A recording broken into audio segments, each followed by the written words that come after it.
Good morning, Card Beauties. RJ back with another video. So let's get to it. Coming to you face to face today because I'm doing essentially a video response, not to a contest or anything, but to a question. So start with the formalities first. My random Mike Schmidt item of the day.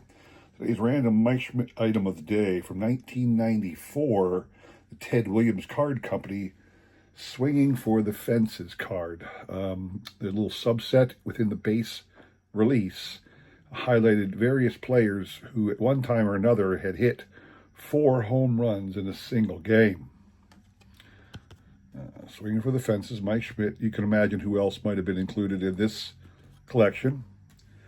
My random Mike Schmidt item of the day. In keeping with that, I am not a Topps Now aficionado, meaning I do not try nor strive to collect every one, but I certainly pick up ones when an interesting Philly thing has happened. Since an interesting Philly thing happened not too long ago, I snagged a 5-pack. Kyle Schwarber's card celebrating his 4 home run night. I'm not sure that doesn't want to focus, but you can imagine. Yeah, hide my ugly face. There you go. Kyle Schwarber, highlighting, describing his day at the plate, getting 4 home runs. He is the 4th Philadelphia Philly player. The other 3 are all in the Hall of Fame. Ed Delahanty, Chuck Klein, and Mike Schmidt all also hit 4 home runs in a game. I'm not saying Kyle's destined to be a Hall of Famer, but he sure plays like it, doesn't he? My random baseball item of the day. Today's trivia question. In keeping with the 2 cards I just showed, let's ask this question for you today. In the history of baseball, who was the first player to accumulate 4 home runs in a single game? That is your question. What you're playing for is always this week. 3 awesome Hall of Fame cards from the 1983 Donruss All-Star release. Rod Carew, kind of odd-looking Rod Carew card there with his headband across the top of his head. You don't see too many baseball players with headbands. Awesome George Brett card. And then lastly, Bruce Sutter. So those are the 3 you're playing for. All you got to do is shoot out a guess on that question. Send me an email. I will include my email in the description below along with a repeat of that question. You will have today and tomorrow to answer. We will pick a winner on Sunday, all right? Good luck to everybody on that one. Today, a little backstory. Mike Moynihan, baseball collector, did a little VR request. It wasn't a contest. He just posed a question to everybody. What are the 10 most iconic baseball cards ever? This was about 2 months ago, maybe a little bit more. And I remember I put out a VR response for that. And one of the things I'm happy to say, one of the things I said in the video, if you recall, is there are two iconic baseball cards. These 2 are 1 and 2 in anybody's list. Anybody who would say differently does not know the hobby and is ignorant of the true nature of the hobby. The top 2 baseball cards that are iconic. Not that everybody in the world wants them, but when you think of baseball cards, you think of these 2 cards. One is the Wagner, the other is the 52 Topps Mantle. Those are the 2 top ones, and that's the way Mike ended up with everybody. All the videos I saw, doesn't matter who it was, they had those 2 cards, 1 and 2 in some order. I said I didn't care which one was 1 and 2, but they had to be at the top. And after that, I said didn't care which ones you want. I had my list of top 10, but what's an iconic card to anybody else?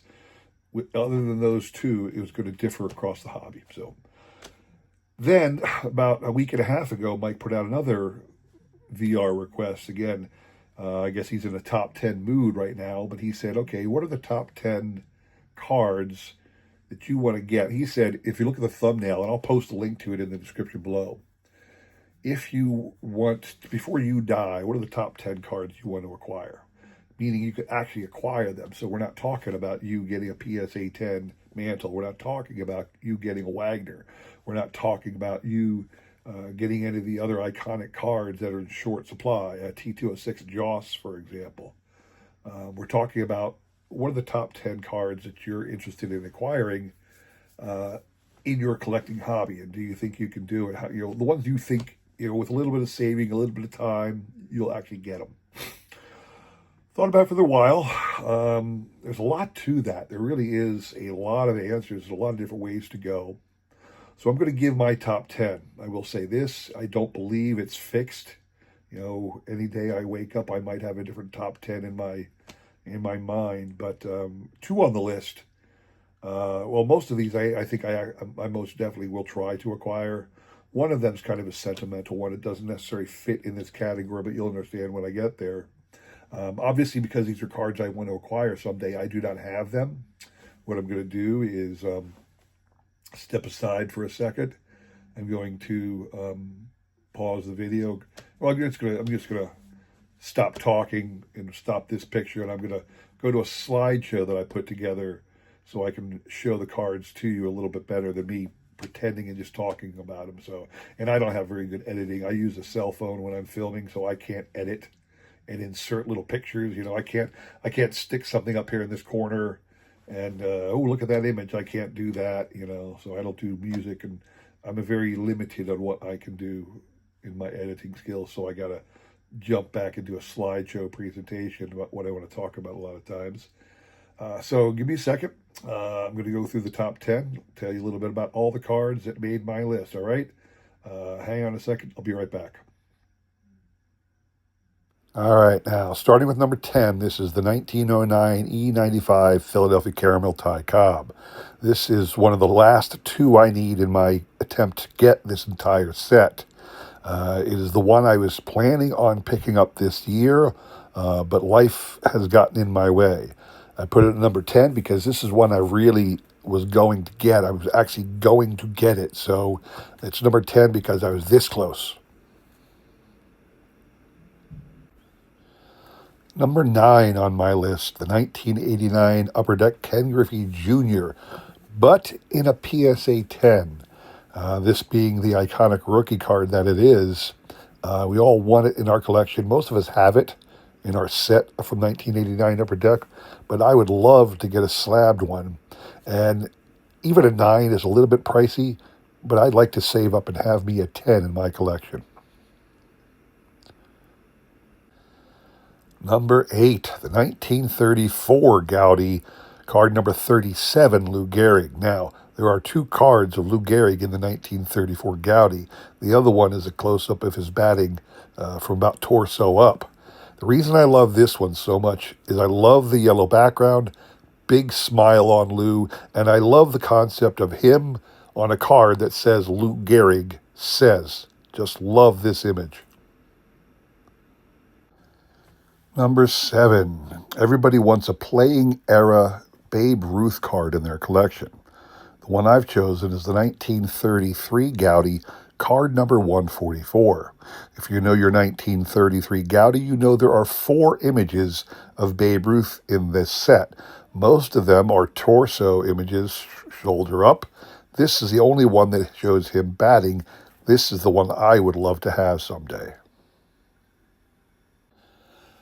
Coming in at number 6, the 1954 Topps Hank Aaron rookie. This is just one of those iconic cards everybody has to have in their collection.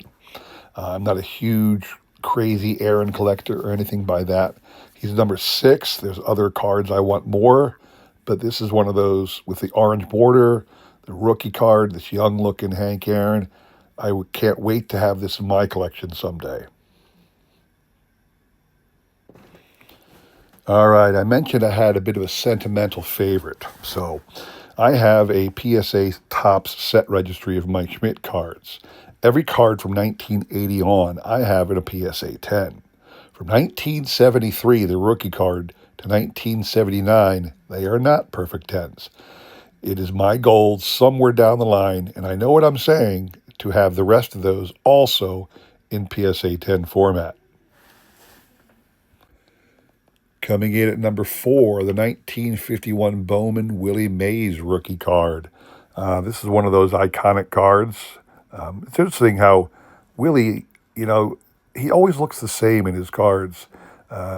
He's obviously really young here, but he doesn't look any different to me than he did in the later 50s and early 60s. But this is one of those classic cards that everybody would love to have, including me, 51 Bowman Mays. And if you're going to put the Mays on your list, you have to put on the mantle as well. So number 3 is the 51 Bowman Mickey Mantle rookie card.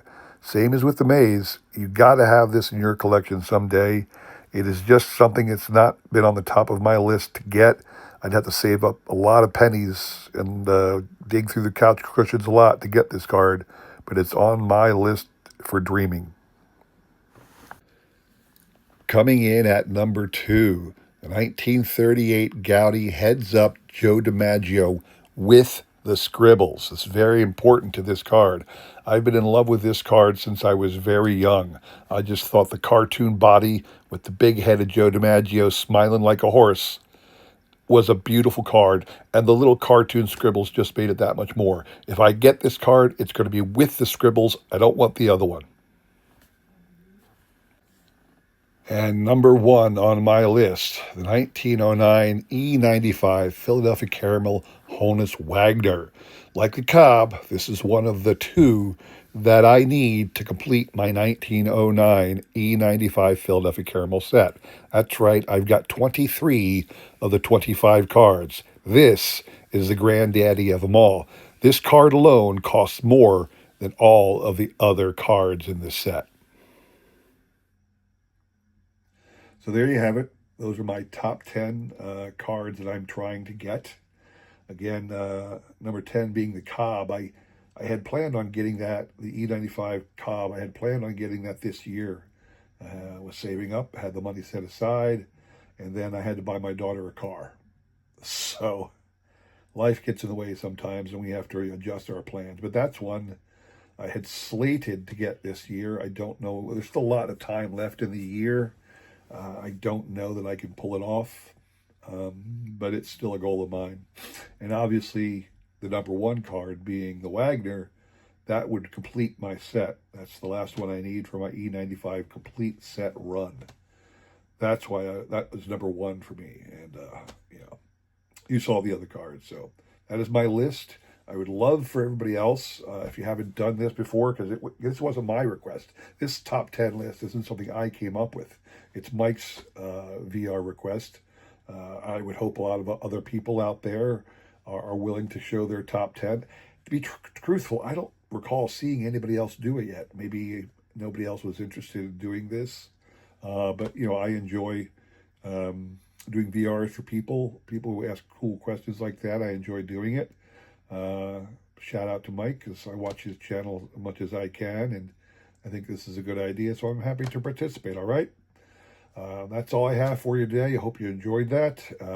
Please come back on Sunday. We got the trivia recap and give away all those great prizes, all right? I hope to see you there. Until that time, have a great rest of your week, and take care.